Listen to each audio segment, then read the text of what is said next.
So this brings us to the last session of the day. And this portion of the event is dedicated to hearing from you, our shareholders, about the topics on your minds. Thank you to all who have submitted questions. If we are still seeing large volumes of questions coming in at the end of the session, we will continue up to 1 p.m. to ensure we can answer as many as we can. So let's get started. Tom, Lawrence, thank you for joining me. If I start with the question that has been most popular, it is on the theme of AI. So Tom, maybe I'll come to you with this very simple first question. AI, is this a bubble? It feels there's similarities to the dot-com era. Can you give me your thoughts on that topic? Well, what we're seeing is a huge amount of capital investment that is people building data centers to deliver this capability. And the numbers here are huge. So if you take the biggest 4 American spenders, their capital investment this year will be about $400 billion. So to give you some context for that number, UK total fixed capital formation is about $600 billion. So that's all the money spent on capital investment by all companies in the UK, and just 4 US companies are spending that much money. So there's a huge investment going in. Yep. Those numbers look massive in every context except for the cash flows of those companies that are spending those dollars. And it's being driven by demand. There is huge demand for this compute. We are undersupplied by compute. We're seeing very rapid revenue growth at the biggest companies that are supplying these AI services, but that growth would be even faster if they could get their hands on more compute infrastructure. So I think the definition of a bubble, or one definition of a bubble, is that you're having these huge amounts of money spent with no clear path to making a return on that capital investment. And I just don't think it's clear at this point. There may be overspend, but the thing about these huge organizations is that they can repurpose that capital equipment to do other things. Yeah. And most of the companies that we own are not deploying this capital, I guess is the final point to make on this. And then maybe just sticking on the theme of AI, Lawrence, there's been a few questions come in just trying to understand how much exposure does Scottish Mortgage have to this theme in AI? Because there's a lot of comparisons to Scottish Mortgage being a tech fund, but just maybe talk through what exposure we have to the AI theme, if you like, in the portfolio. I think it's multi-layered, the exposure we have. So if you start at almost the beginning of the supply chain, we have good size holdings in the companies that are enabling these chips to be built. Mm-hmm. TSMC is responsible for making 90% of the world's advanced chips, and it's one of Scottish Mortgage's largest holdings. Whatever happens in technology, whether it's Nvidia's chips, whether it's AMD, whether it's a new form of chip, it's going to be made by TSMC. Yeah. And so that's an incredibly important choke point in the semiconductor supply chain. And then we own ASML that produces and has a monopoly on the most advanced lithography machines in the world that TSMC buys, that allows it to make the chips for the world. And it's not just AI, it's compute generally. And then you move into, obviously you've got Nvidia, the designing the graphics chips that are being built. And then you move into the infrastructure layer.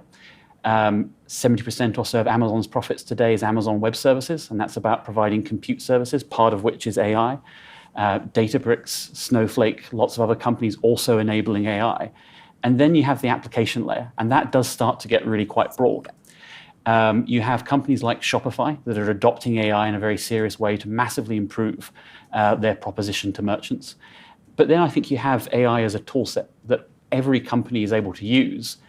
But I think it's the fact that we own companies that are ambitious, founder-led, technical, and because they're digital, have a lot of data, and they have it well organized and stored, and they can use that data to plug into large language models and get either better products or save revenue out of, or save costs out of.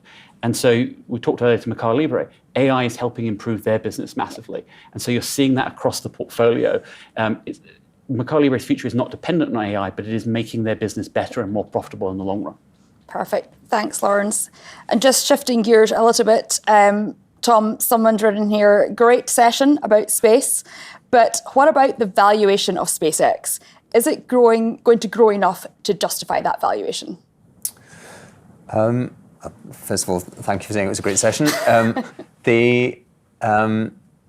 So the last valuation point we have for SpaceX was about $400 billion of market capitalization.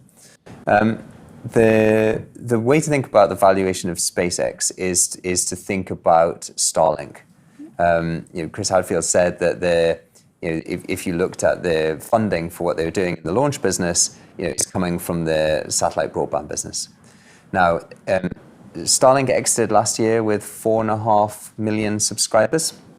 I think Elon has gone on the record recently as saying they now have 7 million subscribers. So I don't think, simple extrapolation, but I think we can probably say they'll exit this year with about 9 million. So you've got 9 million subscribers growing at 100% annual growth rate. Now, simple maths on that, if you say $75 a month for the service, 12 months a year, that's what, $8 billion of revenue growing at 100% per annum. Now, it's $1 trillion market, broadband, provision of broadband. So they have less than 0.5% of the market.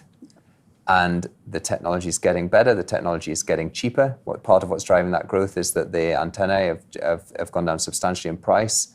They're moving not only from broadband, but into direct to mobile. So you make your own assumptions about where that $8 billion of revenue that they're going to exit this year is going to go to. But if you add in a couple more doublings and make a reasonable margin assumption, it pays for the whole of SpaceX. And then you have a monopoly on launch. And we just heard how launch is going to cheaper launch is going to radically transform what's done in space, how attractive it is, how much activity is going to go there. So, to my mind, you're getting that business for free at this point. Yeah, great, thanks, Tom. Maybe shifting towards the news earlier this year in April and the trade wars and the tariff announcements, which feels like it was only a matter of months ago. Now there's very little commentary. So somebody's writing in, is this vindication of your comments that all news will always cycle? And then sort of following on from that, there's questions around TSMC and the geopolitical tensions between Taiwan, China and the US, just some of your thoughts. So maybe Lawrence, I'll maybe ask you to take that just in terms of how we're viewing the current landscape and implications on some of our holdings. Yeah, maybe I'll start broadly and then go narrowly to TSMC. I think as a fund manager, you have to be quite careful what you react to and what you don't react to, where you have insight and where you don't have insight. And I think when the trade wars, Liberation Day happened, we looked at the portfolio, and if you go through the exposure, we don't have that many companies that make stuff in one place and export it to another. We've got a lot of digital companies, and then even with the companies that make and export, a lot of what they do is a unique product. It can't be replicated. And I think TSMC is an example of that, where it's got various exemptions. And indeed, the US have been paying effectively a lot of money for TSMC to set up very large plants in Arizona, because this is a unique bottleneck and they need to work with TSMC. They can't work around them very easily. As you move to the China Straits, one of the reasons that you're able to purchase a company with the profile that TSMC has of sort of compounding earnings and revenues at around 30% for a very low valuation is people are worried about the Chinese Taiwan Straits issue. There's some validity to that concern, but I think what you see in markets is that they want to price in the discount to TSMC, but they don't price in the discount to Nvidia, to Apple, to every company that relies on its chips. And so that becomes an interesting disconnect, that actually that would be something that would impact across the economy, but you're only penalizing TSMC for it. So we think the risk reward therefore starts to look very attractive.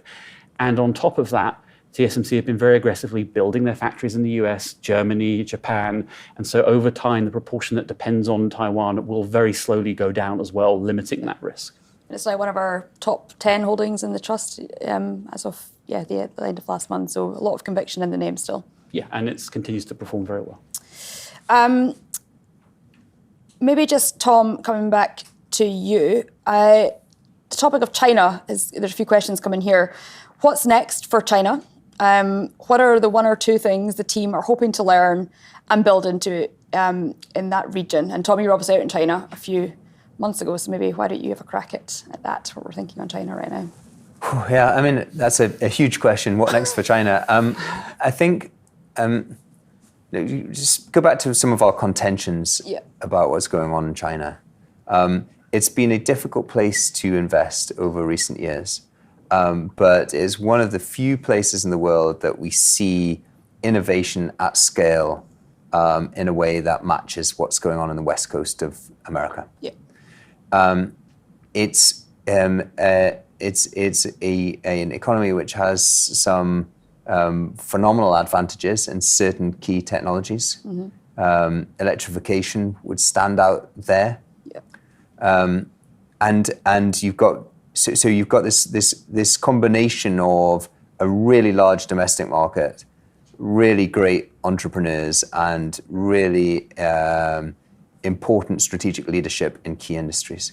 So this is 20% of the global economy. You can't ignore it. It's a smaller proportion of the market today, but I think that's misleading. What are we doing? Well, we've made some new purchases in China through the first part of this year, and I think they capture exactly some of those things. So we bought into CATL, which is the world's leading battery manufacturer. This is a business with a great track record. We were able to buy it at a very attractive price. We think that it can go on to have very big market shares across the globe because it is just so difficult to compete and address the technological lead that they have today. We get into that more if people are interested. We also bought Xiaohongshu, which is a social media platform in China. It has a huge audience of wealthy urban young users. And I think it's a new way of accessing the web. It's displaced Baidu as the leading portal onto the internet in China. And I think what it represents is possibly a window into the future in the way that internet usage is going. And so we think we need to be there and learn from what it is that they're doing. And where we can find companies like that, where we think that we can make a return that justifies the geopolitical risks of investing in China, we're very happy to do that. And Tom, I need to stay on you because somebody's just written a question in, should I trust autonomous cars? And I know firsthand that when you're in China, you actually firsthand experienced some autonomous vehicles. So maybe just talk about your experience in that area as well. Sure. So I rode in three different companies' autonomous vehicles through downtown Shanghai and Beijing. I've driven in Google's Waymos. We have an incredible company, Wave, here in the UK, who are doing this in London as we speak. The challenge here is that these things are already very safe. But how, as a human, can you judge the difference between something that's accurate 99.99% of the time and one that's accurate to 6 or 7 decimal places of nines? And I think it's actually traveling along that safety curve that has delayed the deployment of this technology. We were excited about it 5 years ago, 10 years ago, but it's that continued improvement to these exacting safety requirements that's delayed the run out. I think we're getting there. If you take the example of Google's Waymo, it's now doing hundreds of thousands of rides a month in San Francisco. It's spreading out rapidly into new cities. If you take Aurora Innovation, which is an autonomous trucking business that we own, they've launched commercially on the roads in Texas. So we have now reached the point where the safety of these vehicles is such that it's well beyond that of any human driver, and it's ready for prime time. So you're still here to tell the tale, so we can trust some of these new technologies. I think one thing that maybe the story illustrates is this is going to be a much more competitive market in China. There's actually a relatively small number of players across everywhere else in the world, whereas China, there's a handful of really credible players that are going to really drive this forward quickly. Yeah, no, absolutely. Somebody has written in, I see a company called PsiQuantum in the list. I've never heard of it, but then again, I'd never heard of Nvidia until relatively recently. So Tom, you can thank me later. Lawrence, you can take the very easy task of talking about quantum computing. So do you maybe just want to give a quick summary of what is PsiQuantum and why we are excited about this company that people maybe have not heard of? So PsiQuantum is a small holding in the trust. And I think earlier we spoke about having a low bar to getting in what could be the next generation of winners. And PsiQuantum is early on the journey of potentially creating an entirely new computing industry, built around quantum computers using its photonic approach, and is showing to have some real signs of success in terms of, I think they're building the first utility scale one in Illinois. We've got a contract in Australia, so there's some good proof points coming through. Quantum computing could be really impactful because it allows you to solve different problems radically quicker and easier than classical computing. So I think one of the examples we've been given in the past has been, it's like solving a very complicated maze where a classical computer would go through each sort of line on its own to try and find the answer. And for a really complicated maze, that's going to take a long time. A quantum computer can simultaneously effectively explore all paths at once and get to the answer much quicker. That would be the simple analogy of how they work. And that offers massive leaps forward in encryption and massive leaps forward in also the ability to predict natural and biological processes, to do chemistry batteries and various other things. So it could be a very large industry if they're successful in building it. Okay, thanks, Lawrence. I'll maybe just stick with you, Lawrence. An interesting question, which we actually get quite a lot, but it's on Ferrari and Hermes. So somebody's written in, Ferrari and Hermes are clearly great companies, but they seem to be a bit different to some of the other themes. Why do they merit a place in Scottish Mortgage? Yeah, I think that's a fair question and a good observation. They are different types of businesses. And I think what we're pursuing is outliers, but we want to be open-minded about the types of companies that can deliver outliers. So I think if you look on one of our charts, it will show what are the top returning stocks over the last 10 years, and Ferrari will be in there, about a 12 times return over the last decade. So it's delivered an outlier outcome, perhaps from an unlikely place.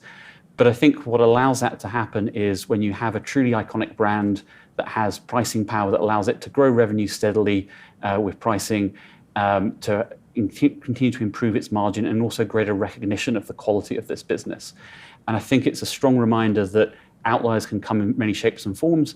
It can be Xiaohongshu, which is a very young company, or it can be an 85-year-old company that's been going for a very long time, but has an advantage built on decades of racing history and heritage.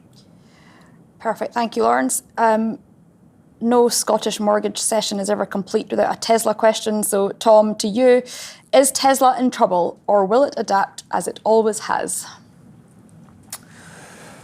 Well, the market values Tesla at close to $1.5 trillion, so obviously does not think it is in trouble.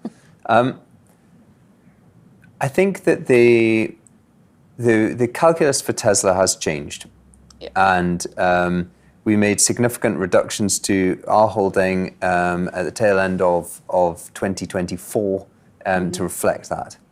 And why it's changed is that they don't have a plan to release lots of new passenger cars. The release that we've had just this week of the lower priced Model Y and Model 3 came in place of a previous plan to reduce a much lower priced model.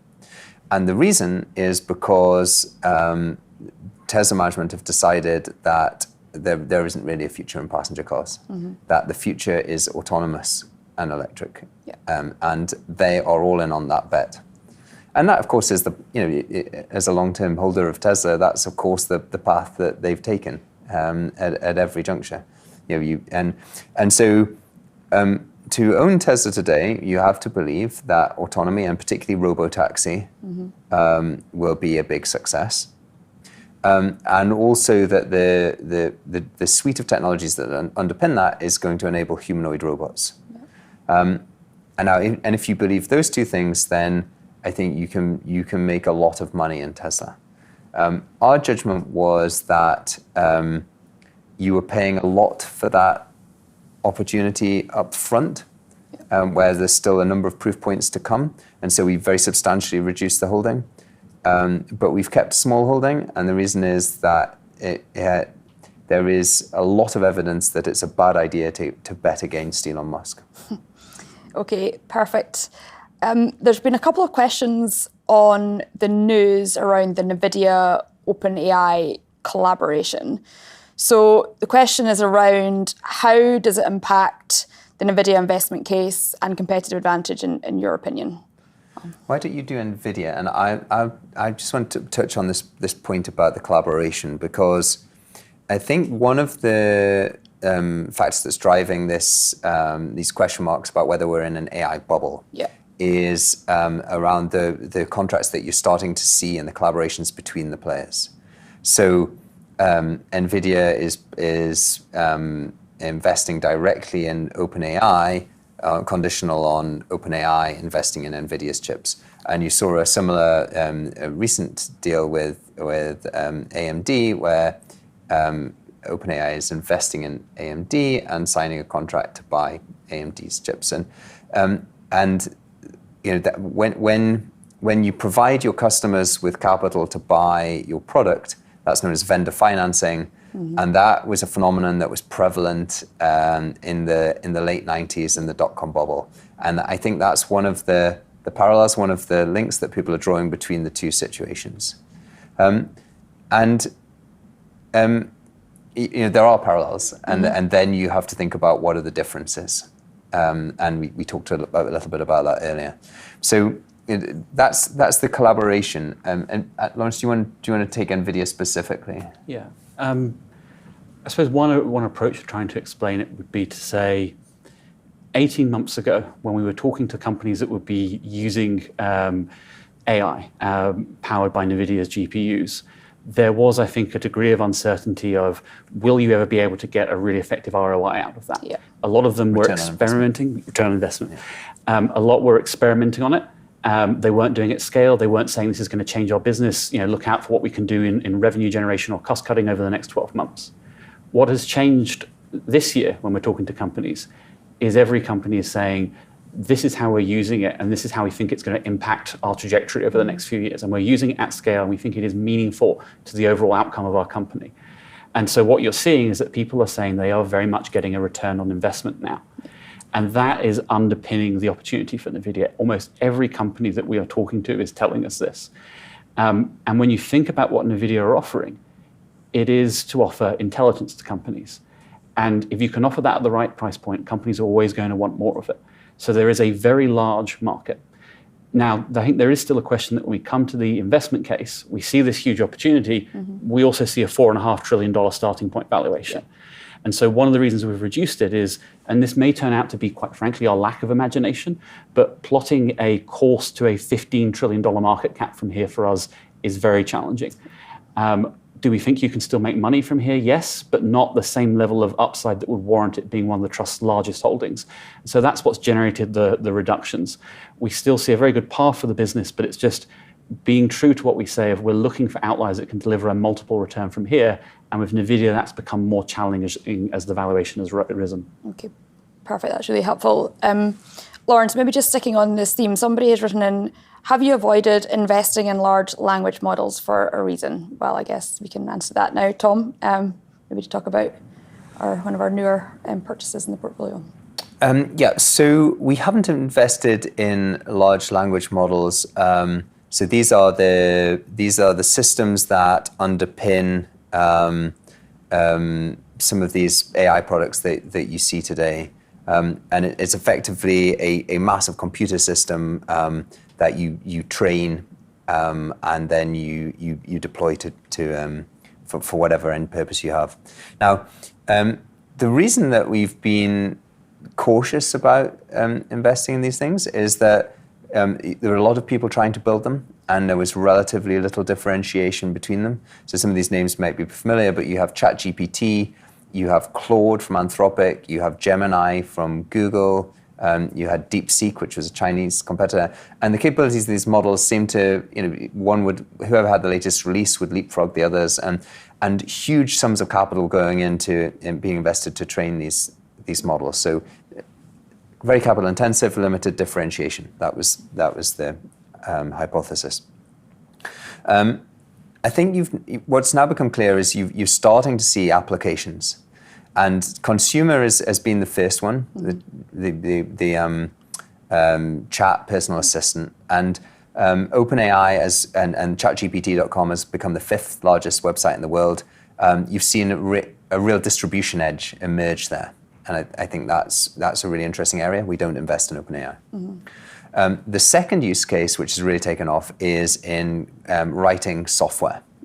And that's a really interesting use case because these systems are really good at writing software. You constrain the complexity of the task that you're trying to achieve. Software development capability has been a real bottleneck for many companies, and it really underpins the modern global economy. So Anthropic have been the leader in that area, and they've talked about very rapid revenue growth on the back of it. They came into this year with about $1 billion run rate of revenue. Went into the second half of the year with close to $5 billion revenue run rate. And so we've invested in that company pretty recently as a private investment, and it reflects that you're starting to see this leadership and use case in a very valuable segment of the market. Perfect, thanks. Helpful. Tom, maybe just sticking on privates and linking into another question. Somebody has asked here, if banks present challenges to analyze, are digital banks any different? Now, of course, one of our new buys this year has been Revolut. So Lawrence, maybe do you want to talk through our exposure to digital banks and how we're thinking about the investment opportunity in that area? Yeah, so I think banks can be very difficult to analyze. But I think the starting point, one, would be that what we're seeing from these neobanks that don't have branches, but are leveraging technology to serve the customer, is you're seeing some quite profound competitive advantages. The first is just the lower cost ability to serve. So because they don't have thousands of bank branches, they don't have tens of thousands of employees, they can serve people much more cheaply. The second, and it's partly cost, is that they don't have as much legacy IT infrastructure that's been built up over decades of mergers. That's partly a cost, but it's also partly a capability, that there's often a tech stack that is much more nimble and able to ingest all of the data and analyze it much better. So that gives them a profound advantage. Revolut is now got about 60 odd million customers. Nubank has 60% of the adult population in Brazil. So these businesses are really showing the ability to scale and to appeal to customers. I think both of them have slightly different advantages to that difficulty to analyze. Nubank does a lot of credit, but the credit it does is quite short duration. So the ability to change course with macroeconomics environments changing is much higher. So they're not giving out 10, 20-year loans. Their sort of duration is just 4 or 8 weeks. So they're much more nimble in the ability to adapt to changing conditions. And Revolut's built a lot of its business so far without having to provide huge amounts of credit, but instead offering sort of payments, deposits, accounts, FX, and so on. And so they're being built and constructed in ways that are slightly different than traditional banks. And one way you could kind of tie it together is that they are looking at doing the most attractive and lucrative parts of banking. And then over time, we'll have third parties do the bits that they don't want to do. Staying on finance, very simple question. Do you have enough exposure to Bitcoin? Tom, what's your thoughts on that area? Well, I think that the biggest amount of progress over recent months has been in so-called stablecoins. Yeah. That is coins that are tied to the value of predominantly the US dollar. And that's a really interesting technology that is starting to find lots of use cases because it can take cost out of the payments industry. I think that we're following developments there very closely. We have investment in Stripe, which has a number of assets in this area. We're seeing companies like Mercado Libre deploy this technology. And so we're following that quite closely. On Bitcoin specifically, we have a holding in blockchain.com, which is one of the important companies in actually facilitating the public to get access to these technologies. But we don't want to speculate on the price of Bitcoin per se. That's not the objective of what we're doing. We're looking at some of the companies trying to build the infrastructure. I think in terms of the value of the asset, shareholders can invest in that for themselves. They don't need us to do that on their behalf. No, perfect. We're coming up against time, so maybe just one to end on, which I'll maybe ask both of you. What company has surprised you most over the last year? Lawrence, do you want to kick off? Yeah. I think there are a number of examples to choose from. But perhaps one I'd talk about is, I mentioned earlier about digital banks. And I think what Nubank have been achieving in Brazil has been far greater than I would have hoped. They are able to offer financial services that are cheaper, and they're able to offer them more profitably as a business than the traditional banks. And you're seeing that continue at scale. And you're seeing them now start to show signs of what they've achieved in Brazil, achieving in Mexico. And the most recent news is that, such as their confidence in their business model, that they now have plans to go to the United States and disrupt banking there, which is a massive expansion of their opportunity set. And I think one of the things we've talked about a bit over the last year has been world of opportunities. Yep. And I think it's just a sign that in all corners of the world, you can potentially have outliers that even in hospitable conditions can leverage some of the efficiencies to their advantage and potentially build really great businesses wherever they are in the world. Tom? Yeah, I'll pick a different one. What about ByteDance? ByteDance, the Chinese parent company of TikTok. And what is surprising about ByteDance to me is that it is now a huge business,